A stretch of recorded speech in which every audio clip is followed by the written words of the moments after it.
महागणपतिं मनसा स्मरामि महागणपतिं మనసా స్మరామి. TR creations family అందరికీ నా హృదయపూర్వక ధన్యవాదాలు. సో అలాగే మనకి సెప్టెంబర్ 18వ తారీఖున ఇక్కడ గ్రహణం ఏర్పడుతూ ఉండడం, ఇక్కడ పూర్వభాద్ర నక్షత్రంలో మీనరాశిలో ఈ భాద్రపద మాసం శుక్లపక్షంలో వచ్చే పౌర్ణమి రోజున ఈ గ్రహణం ఏర్పడటం. అయితే దీనికి సంబంధించి భారతదేశంలో ఈ గ్రహణం కనిపించకపోవడం, భారతీయులకి ఈ గ్రహణానికి ఎటువంటి సంబంధం కూడా లేదు. అయితే ప్రవాస భారతీయులు నెక్స్ట్ 21 కంట్రీస్లో మన యొక్క కుటుంబ సభ్యులు ఎవరైతే ఉన్నారో వాళ్ళకి సంబంధించి ఈ వీడియో చేయడం జరుగుతూ ఉంది. అలాగే ముఖ్యంగా ఏంటంటే చంద్రరాహుల యొక్క ఇతి జరిగినప్పుడు కంపల్సరీగా దాని ఎఫెక్ట్ అయితే అన్ని రాశుల మీద ఉంటుంది. కానీ గ్రహణం కనిపించే దేశాలలో అయితే వాళ్ళకి సంబంధించి 4-5 నెలల పాటు, కొన్ని నెలల పాటు దీని ఎఫెక్ట్ ఉంటుంది. కాబట్టి వాళ్ళని కొంచెం ఎలర్టివ్గా ఉంచడం కోసం ఈ వీడియోలో మనం అధమ ఫలితాన్ని ఇచ్చే రాశులు ఏవి జాగ్రత్తగా ఉండాలి అనేది మనం తెలుసుకుందాం. అధమ ఫలితాన్ని ఇచ్చే రాశుల్లో మొట్టమొదటిది మీనరాశి.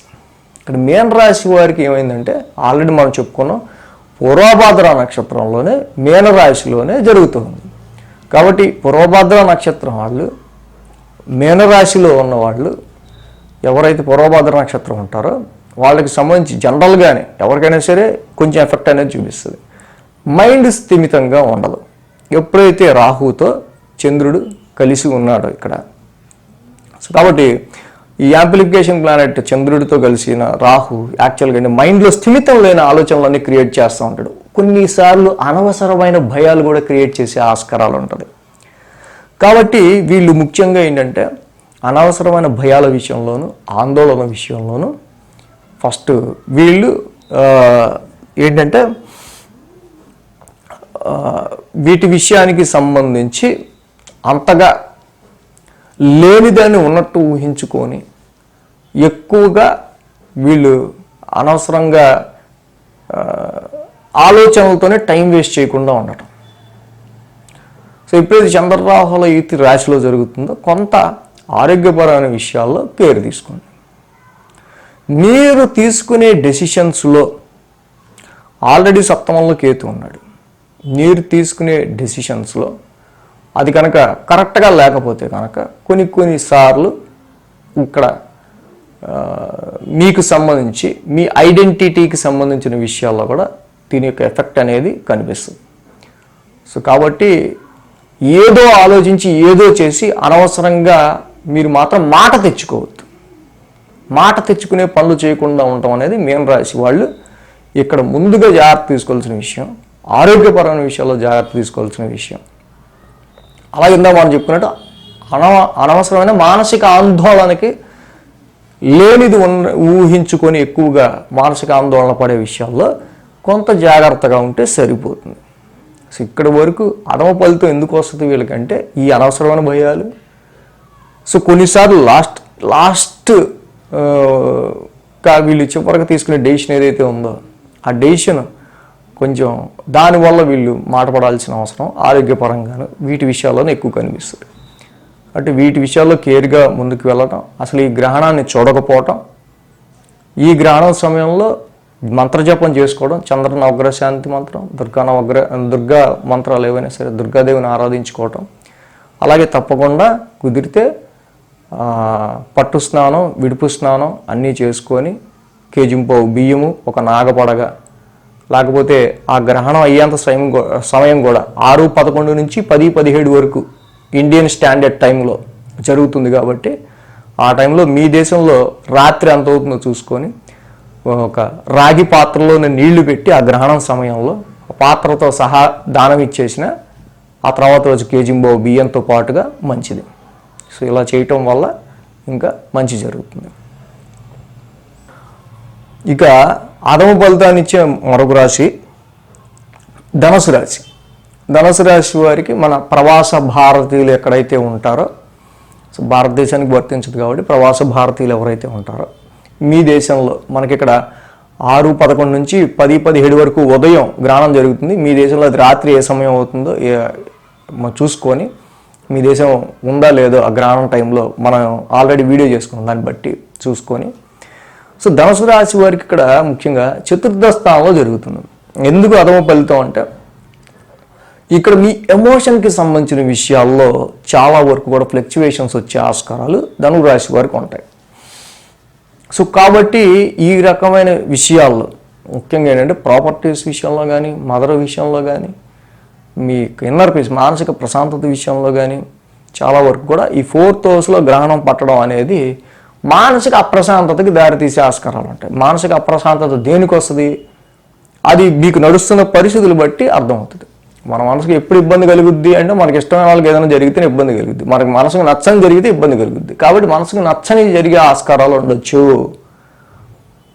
అందుకని తప్పకుండా ధనుసు రాశిలో ఉన్నవాళ్ళు అధమ ఫలితం వస్తుంది కాబట్టి ఈ రాశుల వాళ్ళు వేరే ఎక్కడైతే ఉంటారో ఆ యొక్క గ్రహణం జరిగే దేశాల్లో ఉంటే తప్పకుండా పట్టు స్నానం, విడుపు స్నానం చేసుకోవటం, గ్రహణ సమయంలో ఆ యొక్క 4 గంటల 7 నిమిషాల పాటు జరిగే గ్రహణంలో పొద్దున 6:10 నుంచి అలాగే ఉదయం 10:17 వరకు కూడా Indian standard time, India time ప్రకారం చెప్తున్నా, అది మీ దేశంలో ఎంత అవుతుందో ఆ టైం అన్వయించుకుంటే ఆ టైంలో చక్కగా జపం చేసుకోవడం, దదిశంక తుషారాభం చంద్ర నవగ్రహ శాంతి మంత్రం చదువుకోవటం, రాహు నవగ్రహ శాంతి మంత్రం చదువుకోవడం, దుర్గామాత ఆరాధన చేసుకోవటం, ఇంకా ఆదిత్య హృదయం కావచ్చు, మీకు నచ్చిన దైవ స్తుతులు కావచ్చు, ఓం నమః శివాయ మంత్రం కావచ్చు, ఏవైనా ఇవి చక్కగా చేసుకోవటం, మానసికమైన బలాన్ని పెంచుకున్న తర్వాత గ్రహణం అయిపోయాక యాజ్ ఇట్ ఈస్గా చక్కగా స్నానాలు అన్నీ చేసుకుని మళ్ళీ ఇల్లంతా శుభ్రం చేసుకున్నాక ఇస్తే కనుక ఆ గ్రహణం సమయంలోనే ఒక రాగి పాత్రలో కొన్ని నీళ్లు పోసుకొని ఆ గ్రహణానికి సంబంధించి జరిగే సమయంలో ఉంచి తర్వాత రోజు కేజింపావు బియ్యము ఈ రాగి పాత్రలో ఉన్న నీళ్ళతో సహా ఇచ్చేయడం కానీ, లేదా ఒక నాగపడగా కేజింపావు బియ్యం ఇచ్చినా మంచిదే. సో ఈ యొక్క రెమెడీ కూడా చేసుకోవడానికి ట్రై చేయండి. ఆ గ్రహణ సమయంలో చంద్రుని ఆరాధన ఎక్కువగా చేసుకోవడానికి ట్రై చేయండి. చాలా వరకు మీ మనసు కుదుట పడుతుంది. ఇక ఈ గ్రహణం అధమ ఫలితాన్ని ఇచ్చే రాశిలో మరొక రాశి సింహరాశి. సింహరాశి వారికి సంబంధించి ఆరోగ్య పరిస్థితుల విషయాల్లో కొంచెం జాగ్రత్తగా ఉండాల్సిన అవసరం కనిపిస్తుంది. వాటర్ వల్ల నీటి యొక్క నీరు ఏదైతే కొంతవరకు కలుషితమైన నీరు తీసుకోవటం వల్ల కానీ, కలుషితమైన నీరు వల్ల కానీ ఆరోగ్య సమస్యలు తలెత్తే ఆస్కారాలు వీలుకుంటాయి. కాబట్టి అలాగే కొంతవరకు ఆరోగ్య పరిస్థితుల మీద జాగ్రత్త తీసుకోవటం. సో ఇక ఈ గ్రహణం అనేది ఈ సింహరాశి వారికి 8వ స్థానంలో జరుగుతుంది. ముఖ్యంగా 8వ స్థానంలో జరుగుతుంది కాబట్టి మైండ్ వ్యావరింగ్ ఉంటుంది, తెలియని మానసికమైన టెన్షన్ ఉంటుంది, ఏదో విషయం గురించి ఎక్కువ ఆలోచన ఉంటుంది, ఆ పని అవుద్దా లేదా అని ఉంటుంది. ఇలా సడన్గా చేంజ్ అయ్యింది ఏంటి పరిస్థితులు, కొన్ని పరిస్థితులు సడన్గా చేంజ్ అవ్వటం అనేది, సో ఏదో ఒక విషయం గురించి ఎక్కువగా టెన్షన్ పడడం అనేది గమనించవచ్చు సింహరాశి వాళ్ళు. ఎందుకు ఇది, ఆల్రెడీ చంద్రుడు ఉన్నాడు, రాహుతో కలిసి ఉన్నాడు, అక్కడ అది ఆ టెన్షన్ అవసరమైందా అనవసరం, ఇంటికి రావాలి ఈ టైంకి రాలా, అంతే టెన్షన్. వాళ్ళు ఏదైనా పని ఉండి ఆగారా, దేని గురించి ఆగారు ఏంటి అదేం అక్కర్లా, ఈ టైంకి రావాలి ఇంకా రాలా, టెన్షన్. ఫర్ ఎగ్జాంపుల్ చెప్తున్నా, ఇలాంటి మానసికమైన టెన్షన్స్ ఉండే ఆస్కారాలు ఉంటాయి.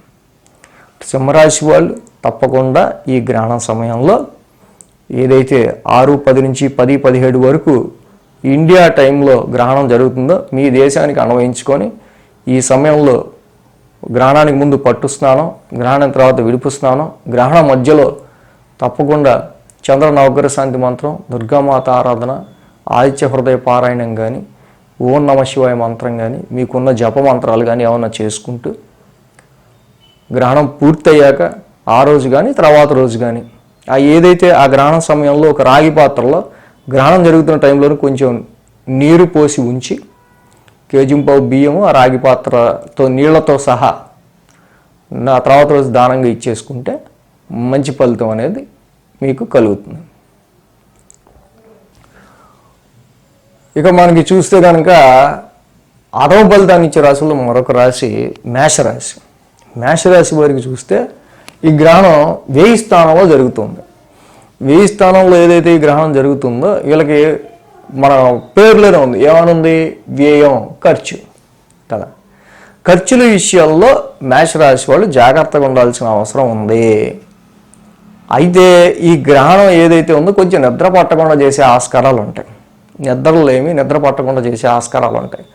అనవసరంగా అదేదో మనకి నెగిటివ్ తీసుకొచ్చి నిద్ర పట్టకుండా చేసుకోవడం దేనికి? మనం తెలివితో అదే సమయంలో చక్కగా మనం ఇండియన్ స్టాండర్డ్ టైం ప్రకారం మనకి 6:10 నుంచి 10:17 వరకు కూడా ఉదయం ఈ గ్రహణం జరుగుతుంది. కాబట్టి ఈ సమయం మీకు అక్కడ రాత్రి సమయమా, ఏ సమయం అయింది మీ దేశానికి అన్వయించుకొని ఆ సమయంలో ఆ మంత్రాన్ని జపించుకుంటూ కూర్చోవటం వల్ల చంద్రనౌకర శాంతి మంత్రం కానీ, దుర్గామాత ఆరాధన కానీ, సో అలాగే ఆదిత్య హృదయ పారాయణం కానీ, ఓం నమః శివాయ మంత్రం కానీ, ఇంకా ఏవైనా చక్కగా ఇలాంటివి చేసుకుంటూ అది ఎలాగో మనం నిద్రపట్టనవదు. ఇవి చేసుకుంటూ మనం నిద్రపోకుండా మంత్రబలం పెంచుకుందాం అనుకోండి, అది మనకి పాజిటివ్. ఏదో నెగిటివ్ వల్ల, ఏదో సమస్య వల్ల, దేని వల్ల మనం నిద్ర పట్టకుండా ఏవేవో ఆలోచించుకుంటూ కూర్చున్నాం అనుకోండి, అది నెగిటివ్ కదా. అది నిద్ర పట్టకపోయిచ్చేది ఏంటి? మనమే నిద్రపోకుండా జపం చేసుకుందాం అనుకుని చక్కగా చేసుకుంటే అనవసరమైన ఖర్చులు, వ్యయాలు, సో వీటి నుంచి మేషరాశి వారు బయటపడే ఆస్కారాలు ఉంటాయి. అది ఆరోగ్యపరంగా కావచ్చు, మీకు నడుస్తున్న పరిస్థితుల రీత్యా కావచ్చు, కొన్ని టెన్స్తో కూడిన ఖర్చులు ఉండే ఆస్కారాలు ఉంటాయి. సో వీటి నుంచి ఏదైతే గ్రహణ సమయం జరుగుతుందో ఆ సమయంలో ఒక రాగి పాత్రలో నీళ్లు పోసించి ఆ తర్వాత రోజున ఆ కేజింపావు బియ్యము మీరు పోషించిన ఆ నీళ్లతో ఉన్న రాగి పాత్రని రెండూ కలిపి దానంగా ఇచ్చేయటము, లేకపోతే కేజింపావు బియ్యము కుదిరితే ఒక నాగ పడగ మీకు దొరికితే దాన్ని కూడా మీరు దానంగా ఇచ్చేయడం చేస్తే మీకు అవ్వాల్సిన నెగిటివ్ ఖర్చులు, మనసుకు నచ్చని ఖర్చులు ఏవైతే ఉంటాయో వాటిని మనం దీని రూపంలో మళ్లించి ఇచ్చేసేయచ్చు. ఈ విధంగా అధమ ఫలితాన్ని పొందబోయే రాశులు ఉన్నాయి. సో మొత్తంగా ఉత్తమ ఫలితాన్ని పొందబోయే రాశులు, మధ్యమ ఫలితాన్ని పొందబోయే రాశులు, అధమ ఫలితాన్ని పొందబోయే రాశులు అన్నీ చేసుకున్నాం. ప్రవాస భారతీయులు మన ఫ్యామిలీ మెంబర్స్ ఎక్కడున్నా అందరూ బాగుండాలి, అందులో మనం ఉండాలి. Thanks for watching TR Creations. ధన్యవాదాలు. ఈ వీడియో కనుక మీకు నచ్చినట్లయితే లైక్ చేయండి, షేర్ చేయండి. మరిన్ని అప్డేట్స్ కోసం సబ్స్క్రైబ్ చేయడం మాత్రం మర్చిపోకండి.